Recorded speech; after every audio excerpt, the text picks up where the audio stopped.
I'm Justin Sau, reporting with Harbingers Magazine. I'm here to talk to the Ali family at the historic Ben's Chili Bowl, so let's go.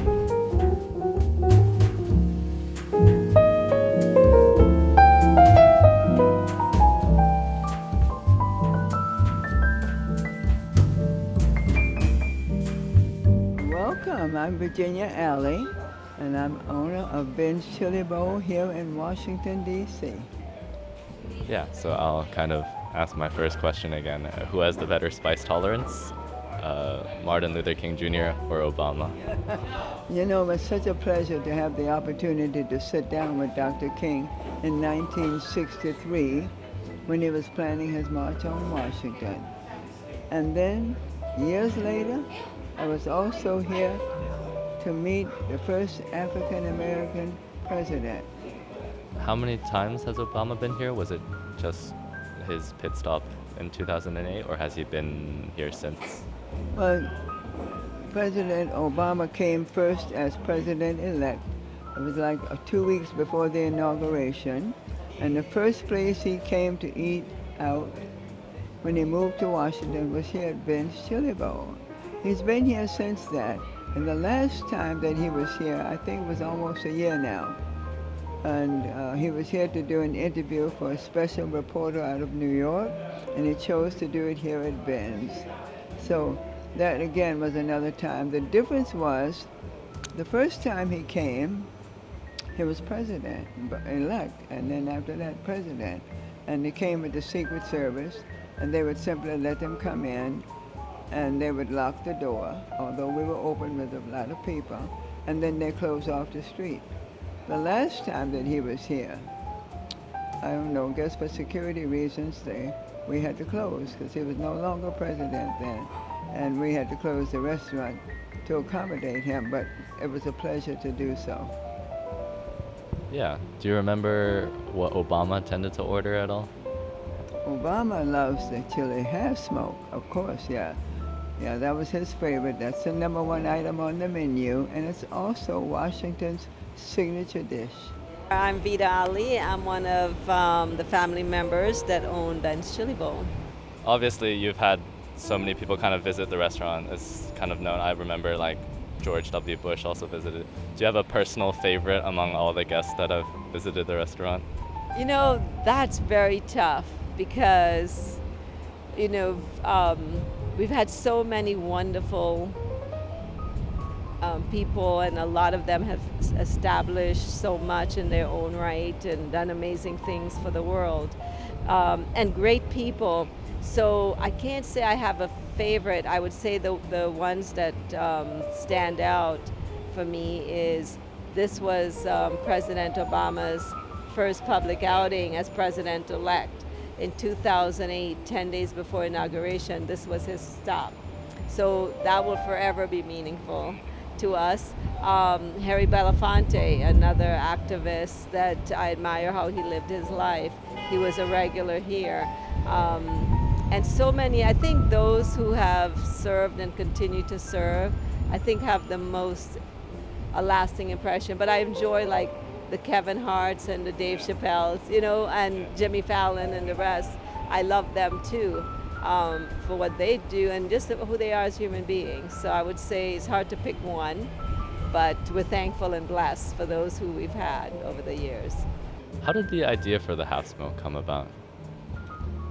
Well, you know, my husband, when we first opened, had this special chili sauce that he kind of created, and over the years I've doctored it a little bit, but the sausage, what was it called? A breakfast sausage called a half smoke. We thought if we put that on a nice steamed hot dog bun and dress it up with mustard, onions, and that special chili sauce, we thought it would be absolutely delicious. Yes, so that's how that came about, and it became the number one seller in the chili bowl, and it still is 66 years later.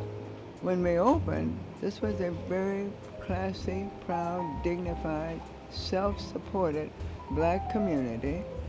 We have this wonderful Howard University, which is walking distance from here. opened in 1867. So we had these highly educated black people confined to this beautiful neighborhood. A self-supported neighborhood because we had everything.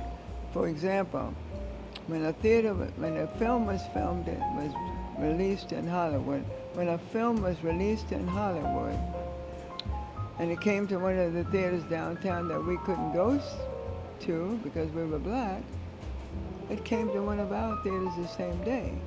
And we have this street right out front here that's known as Black Broadway. We had 3 theaters in 3 blocks. Yeah.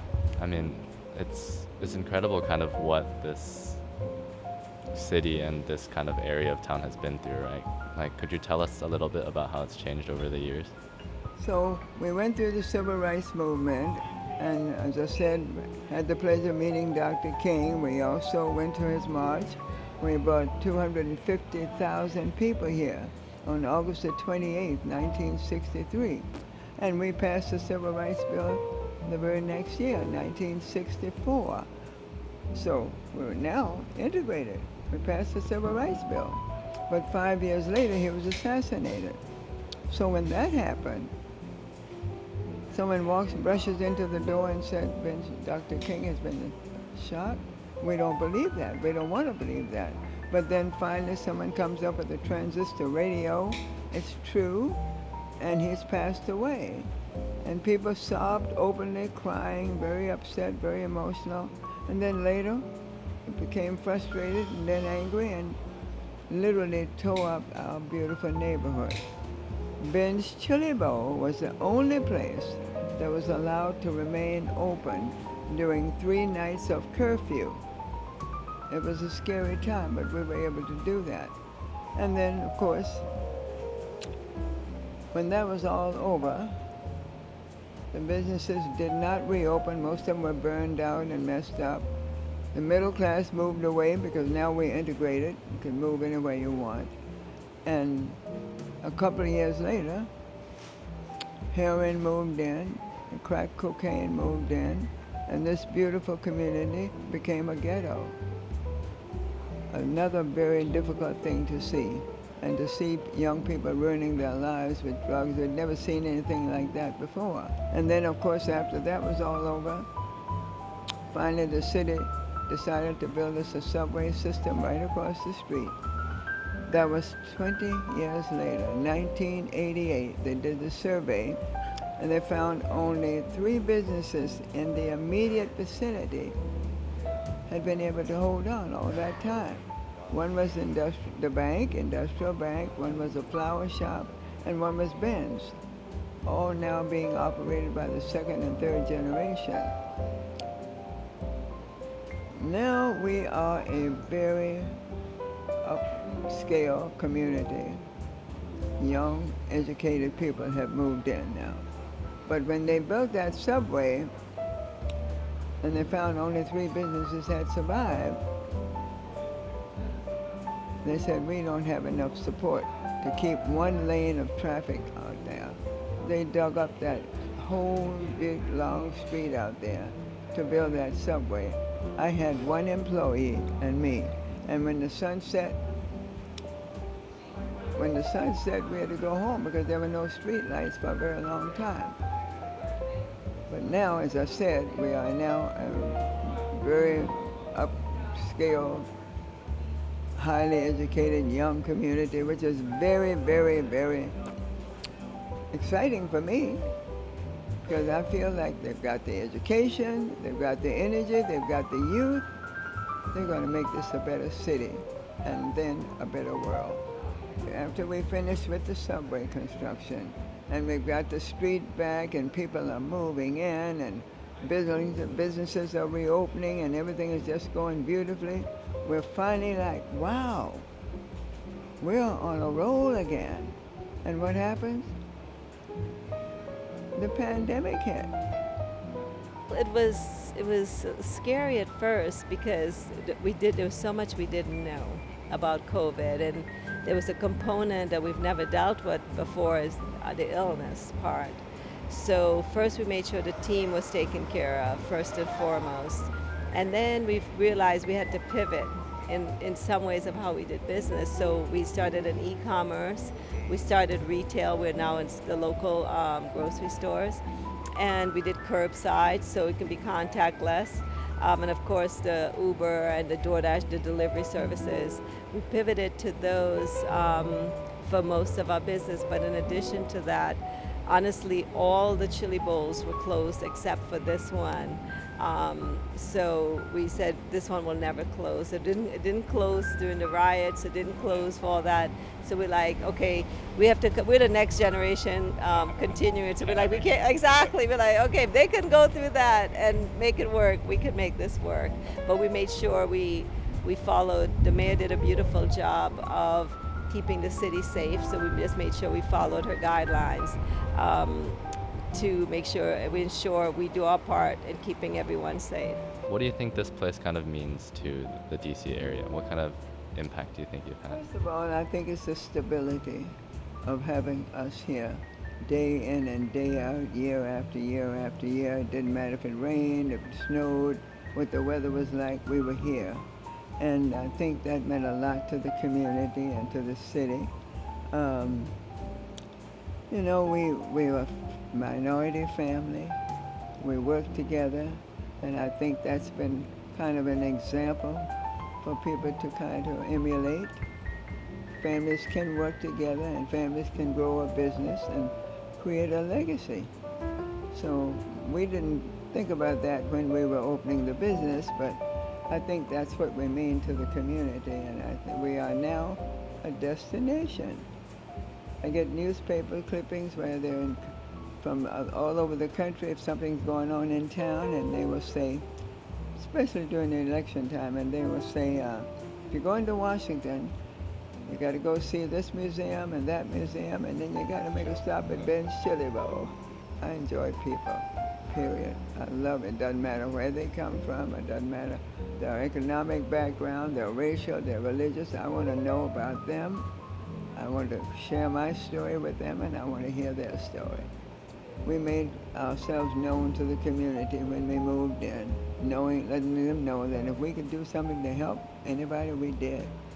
And we also let them know that we wanted to treat you like you're coming into our home. And next thing you know, the place became a gathering place, a meeting place. So it's like family to me. The people I meet, I enjoy everyone. And I get the opportunity now that I'm 90 and I'm working hard in here, I just go and meet them and greet them and talk to them. It's wonderful. From day one, we always wanted to be a gathering place for the community for all walks of life. And I think being part of a community and truly serving that community in every way you can and giving back, I think that's what made us sustain all these years, because as you know, with restaurants, you have the highs and the lows, especially like during the pandemic. And you know, after the 68 riots, the riots of 68 of the assassination of Dr. King, we were the only business in DC asked to remain open during those riots. And then after that, this became, now where you're looking at $1 million, $2 million homes, became a ghetto for 20 years. So, you know, what we call our extended family had to come from all over just to support us. So I think it's just how we've treated the community, and they show their love by supporting us for over 65 years. There's a Ben's next door that kind of stays open till later, and you know, kind of, yeah. We had 3 sons. The big thing about me and this business and my husband, I lost my husband. I had him for 51 years here with me. He died in 2009. But we had 3 wonderful sons. We sent them off to the big schools. One is a lawyer, but they all work for Ben's Chili Bowl. And 2 of my daughter-in-laws are here with me, working for Ben's Chili Bowl. So they opened up a place over here called Ben's Next Door, which is a full-service restaurant and bar, delicious food, and they've opened up one at Reagan Airport, one at our baseball stadium, one at the convention center, and one at 10th and 8th Streets Northeast. They've also put us in our biggest food market, Giant food stores. You can get the hash smokes and the chili right there, Giant. And they can now they've done e-commerce. We ship things all over the place. And now they're going into franchising. The goal is to, we've taken on the task of setting up for franchising. So we're hoping to launch sometime this year, or maybe definitely by the end of the year, to just launch that we're open for franchising. So, but first we're going to start up and down the East Coast to get everything, make sure we have the vendors and manufacturing and everything done, and make sure we can handle our growth. And then we plan to go across the country and beyond.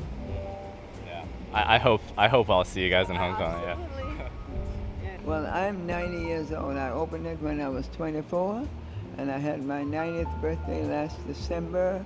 So the boys and girls, it's all up to them, and I think they've got some big plans. How involved are you in the restaurant today? I come down as often as I can because I do enjoy it. I'm energized by people, and if I wake up one morning and I don't feel great, if you can just take a shower and get something on and come here, in 20 minutes in here, I'm feeling better already. And then during this very hot spell, and the young people are so hot, they can't take the heat. I come down and show them.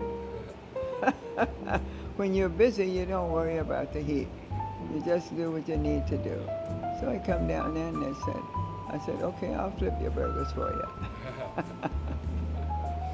Yeah, I mean, I recall your husband was from Trinidad, right? Yeah, so that place is quite hot as well. Did he mind the heat as much? Well, he came from Trinidad, and he was of Indian background, and it was very interesting blending the cultures and learning the new food that he liked. And I didn't know very much about roti and things like that, but I was anxious to learn, and I learned his foods and his habits and so on, and I got to know his people. I got to visit Trinidad at least once a year, sometimes a couple of times a year. And we did have an opportunity to travel before he died because our sons had joined us here in the business. I remember when we first opened this business, we wanted to make sure that it was going well. We didn't have a whole week's vacation together for 1 year. Not 1 year, 10 years. We didn't have a whole week's vacation together for 10 years. But we did set goals. Our goal was to make this a success, to just build a place that could help us to raise a family, educate our children, and enjoy our community. I've enjoyed being here. There have been some rough times, of course there have been some rough times, but people are good. And when you treat people the way you want to be treated, you don't have a problem. I'm a living example of that. All these cultural influences, your husband was Trinidadian and he was of Indian descent, and if I remember correctly, you're African American and have some Native American as well. Yeah, so how do you think that kind of blend of cultures really has influenced the way Ben's is run? I just think we're all just people. We're all just people. We come from different parts of the world. Our food might be different. Our skin color, our hair is different. But we're basically all just people. It's not a problem. You simply, if you're open-minded and you love people, you can do it all. We should all come together and treat each other the way we want to be treated and be fascinated by somebody else's culture. Yeah. I mean, that's kind of what America stands for as a whole, right? Yeah. It's wonderful. We're all just people. Yeah, do you have a kind of a personal favorite memory working here at all? You know, I can't say, like I was mentioning earlier, there's every day there's no 2 days alike here, because you get so many unexpected. But I would say, witnessing the first African American president and now witnessing the African American VP, that was very historical but heartwarming for me, because I saw how it impacted the world and what how people saw the possibilities. So I think that will forever leave a good feeling for me. The other things that I think is so touching is how many people, and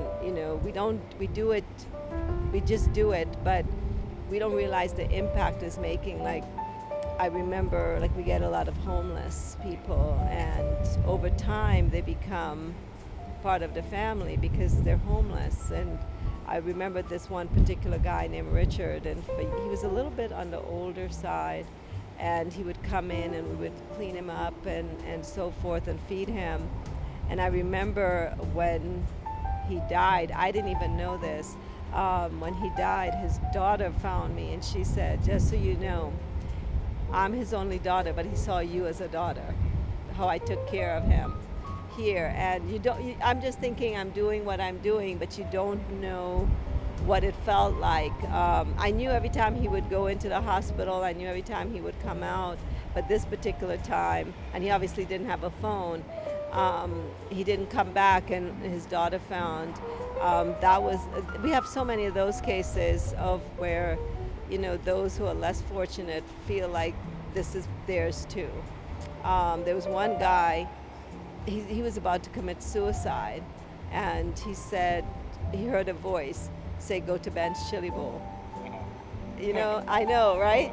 And he came in, and we hired him on the spot. And I think he had served some time in prison, and he felt like he wasn't received to the world once he came out, and he needed a sense of belonging and so forth. So we gave him a job.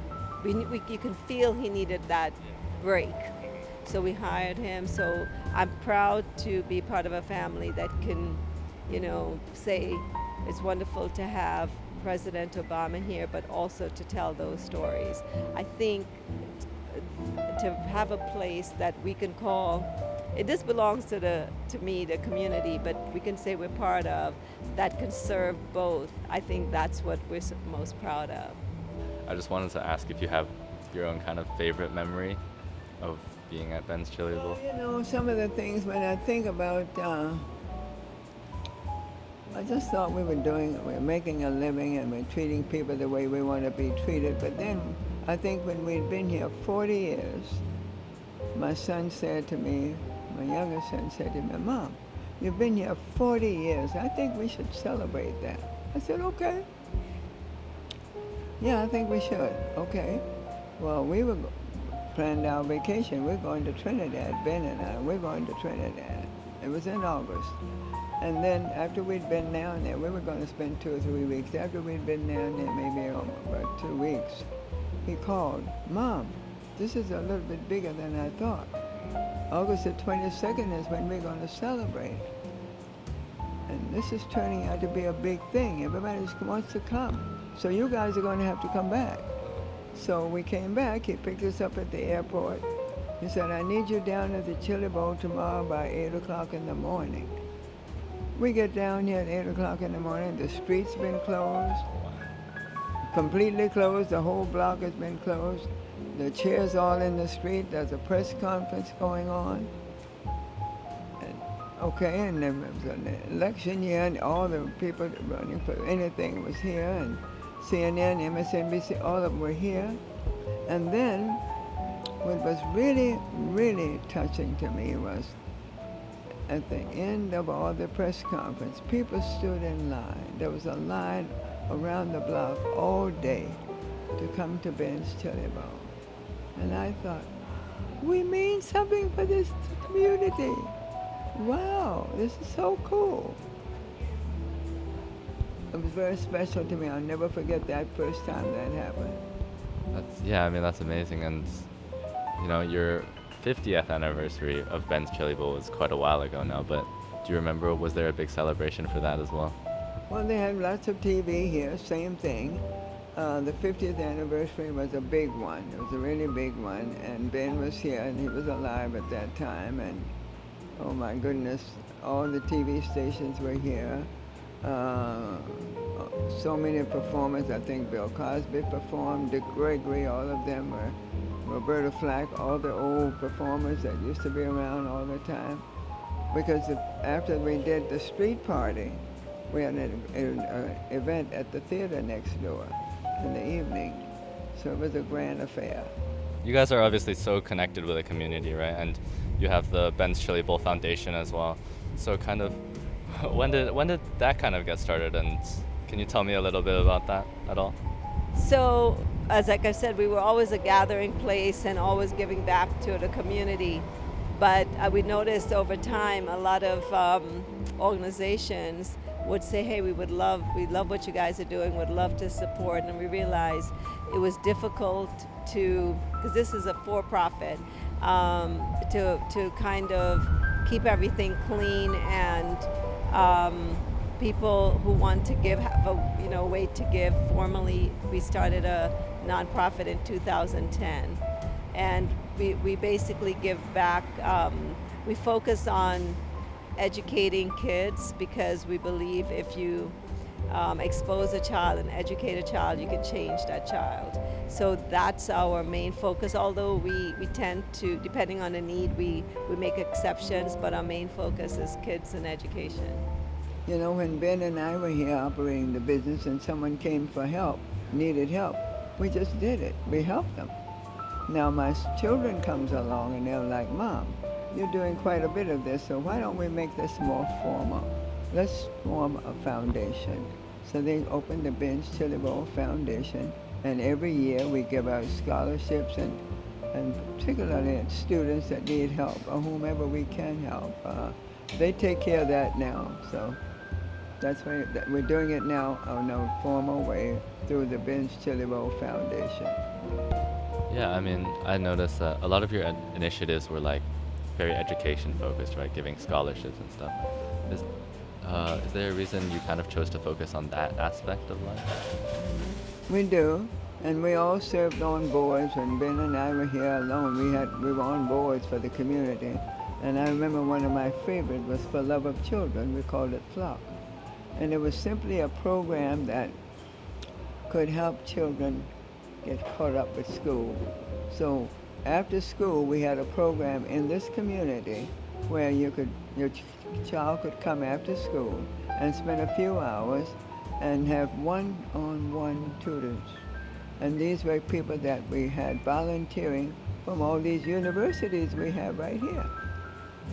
So they could raise a kid's grade level in math or reading, 2 grade levels. It was wonderful, yeah. I enjoyed doing that, and to see that it really works, one-on-one tutoring.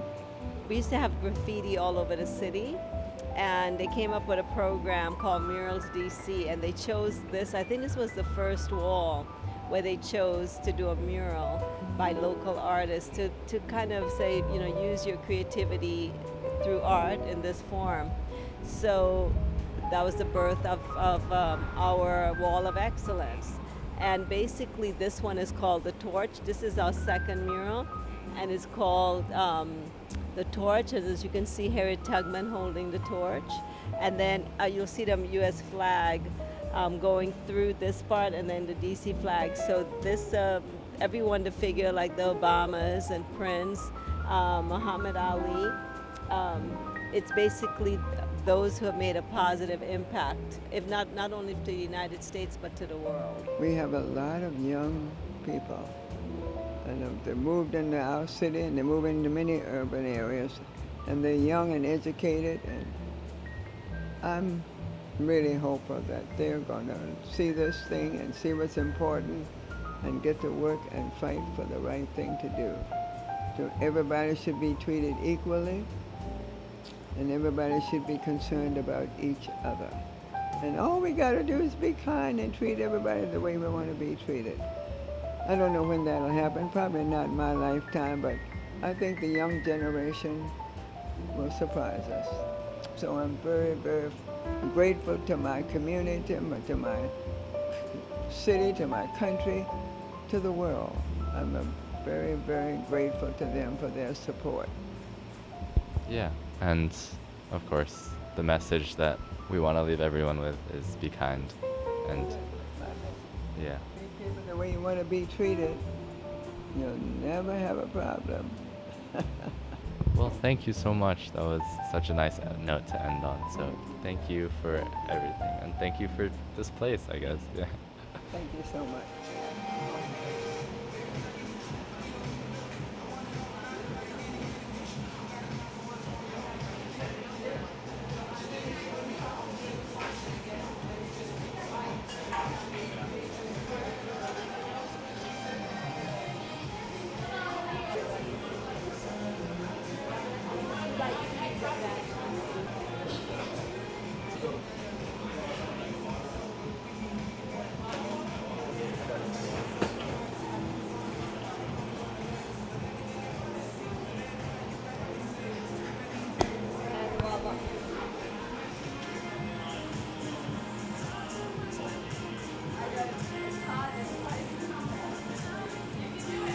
That's so good. Normally I'm not much of a hot dog person, but I think this converted me. Oh, yay. You're so welcome.